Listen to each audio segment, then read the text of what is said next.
Minu nimi on Erika ja me oleme Andre juustufarmis. Meil küll selline ühine nimetaja on Andre farm teatud põhjustel. Meil siis juustufarm teeb juustu ja Andre farm toodab piima. Tänane peremees alustas 20 aastat tagasi 20 lehmaga. Tänaseks oleme kasvanud 200 lehmani pluss noorloomad kokku 400 pead. Täna me toodame 6-8 tonni juustu kuus ja võimekus oma mummukestega koos teha oleks kuni 15 tonni juustu kuus, ehk et nii palju on meil veel kasvamise ruumi. Kui me hakkasime juustu tegema, siis loomulikult oli meil pikk perspektiiv või eesmärk teha just kaua laagerdunud juustusid, sest noored juustud, meie mõistes noor juust on 3 kuud laagerdunud ja vana juust nii-öelda hakkab siis alates 12 kuud laagerdumisest peale. Et me näeme, et meie eripära või selline juustu potentsiaal tuleb välja just pika aja jooksul. Täna meil kasvunumbrid näitavad tõusu just vanade juustude puhul. Et noored juustud on stabiilsed ka Eesti turul, aga vanad just kasvavad, et inimesed on tulnud meiega ilusti kasvanud koos meiega ja laagerdunud koos meie juustudega kaasa. Täna ei ole üldse kitsaskoht või küsimus juustu valmistamises rohkem, vaid just see müügis. Et muidu me ei jõua iga aasta seda laoruumi juurde ehitada, et ta peab kuskilt välja minema. Meie õnn on selles, et me saame kasutada täispiima. Meie kontrollime kogu oma protsessi põllult alates, mida me kasvatame põllul, kuidas me seda kasvatame, kuidas me looma toidame, kuidas me tema eest hoolitseme, kui puhas on keskkond, kui terve on loom, nii terve on piim ja me ei pea piimaga tegema mingeid lisatrikke, et valmistada sellest lõpptoode, et saada ohutu ja maitsev lõpptoode. Meie eelis on see, et me mängime bakteritega ehk et erinevate retseptidega. Piim on üks, tehnoloogia on üks, aga erinevad bakterid, mis me siis sisse paneme juustusse, annavad selle erineva maitse. Ja sellega me siis mängime ka veel lisaks ajale. Meie juust hakkab põllul ja selle me avastasime üpris alguses kohe. Silo me teeme spetsiaalselt kõrreliste segust, kus on jälle rohkem suhkruid ning maisist. Mais annab siis energiat, annab piimale magususe ja annab juustule magususe. Ja täna me on ratsioonis või siis menüüs, inimeste keeli on 40% maisisilo, ülejäänud on kõrrelised, pluss siis nad saavad lisasööta omad mineraalid, vitamiinid, saavad robotis siis lüpsiaeg ja seda siis juhendab kõik arvuti meie eest. Ja kui see on ka kõik korras, siis on leht terve. Kui lehma elukeskkond on puhas, siis on leht terve, see tähendab piim on terve.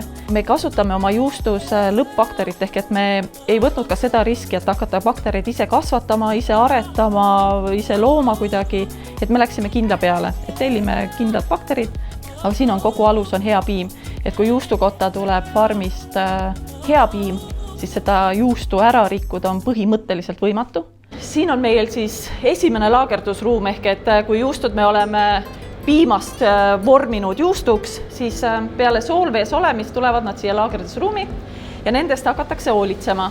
Me peame neid katma ja keerama, et bakter saaks ühtlaselt kogu juustu ümber töödelda heaks ja maitsvaks.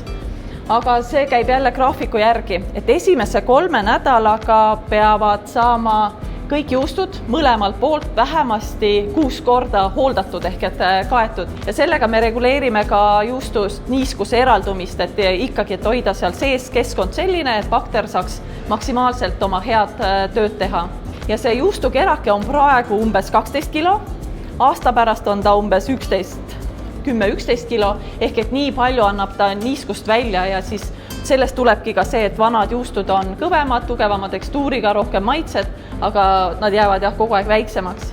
Ja igal juustul on meil ka oma number, kui meil peaks vajadus olema, et mingi partii üles leida, et mis iganes, näiteks poest tagasi kutsuda, siis meil on need numbrid olemas iga teo kohta, see numbrite vahemik ja me jõuame siia päeva välja, et kes tegi, mida tegi, mis retseptiga sai teha ja meil on see kõik kontrolli all. Ja selles ruumis praegu võiks olla hinnanguliselt 10 tonni juustu ja meil on kokku on neid ruume natuke rohkem, aga siin ruumis on siis ainult noored, ehk et näiteks see punane klassik seda tuba üle ei ela. Tema läheb 2 kuusena müüki ja teda me teeme umbes nii palju, nagu me iga kuu müüme. Teisi juustusi me teeme nii-öelda, nagu me jaksame teha, et 3 kuuselt hakkame müüma ja need tegelased siis, kellel on rohkem potentsiaali või me saame mitte teda maha müüa, lähevad järgmisesse ruumi, kus nad ootavad siis järgmised 12 kuud, et saada veel paremaks ja veel maitsvamaks. Iga juustuteo juures on meil ka oma paber, et kus meil on näha, et mis kuupäeval tehtud, mis bakteriga tehtud millal soolvest välja tulnud ja siis kõik need hoolitsuse kuupäevad pannakse ka kirja, et oleks tagatud see, et nad saavad õigel ajal omale õige mantli jälle selga vastavalt olustikule. No juust on nii lihtne toode, ta on nii ajalooline toode, aga nagu me teame, et kõik, mis on hästi lihtne, see ongi hästi hea. Et kõik, mida tahetakse teha fancyks ja ilusaks, võib kippuda üle vindi keerata ja ei ole lõpuks üldse nii kasulik või maitsev. Kui meil on täna umbes 14 erinevat juustunimetust, siis meie jaoks on hea juust, mida kauem laagerdunud, seda parem. Sest seal on rohkem tekstuuri, rohkem iseloomu, rohkem maitset, rohkem lõhna, ehk et need bakterid on suutnud selle piima iseloomu sealt välja tuua põhjast ja rohkem seda esitleda. Noortes juustustes on kõike vähem. Ta on heledam, ta on mahedam, ta on pehmem ja ka tarbimise mõistes. Õnneks me oleme saanud juba tükk aega ringi maailmas reisida ja ennast kurssi viia veinimaailmaga, joogimaailmaga, toidumaailmaga ja juustumaailmaga. Ehk et Eesti inimene on päris palju sellel teemal arenenud ja väiketootjatel on mõnes mõttes siin see ka nagu juhtroll või hea võimalus võtta selline roll, et tuuagi väikseid huvitavaid retsepte või tehnoloogiaid maale, mida võib-olla suurtootjad ei hakka kunagi järgi tegema. Aga siin tuleb aru anda, et see on see niši koht siis. Et sa ei saa võib-olla seda müüa 100 tonnides või 10 tonnides kuus Eestis, aga kindlasti on ta eripära mõistes hästi oluline. Meie fännid on meie külge sidunud või meie oleme neid enda külge sidunud ka emotsionaalselt ja läbi usalduse. Paljud just hindavadki ja fännavad seda, kuidas me teeme, just ka mitte ainult meie, aga kõik väiketootjad, et meil on see oma eripära, oma story, oma lugu, oma põhjus, miks me seda teeme. Me saame siia panustada rohkem hinge, rohkem hoolivust. Et ka see on hästi oluline inimestele, et me näitame ja räägime kõike ausalt. Meile farmi võib tulla iga hetk loomi vaatama, kallistama. Me täna veel on seal üks väike jupike minu unistustes puudu, kus on butiikhotell ja piimaspa ja nii edasi. Aga me oleme teel sinnapoole, et ongi see külastuskeskkond.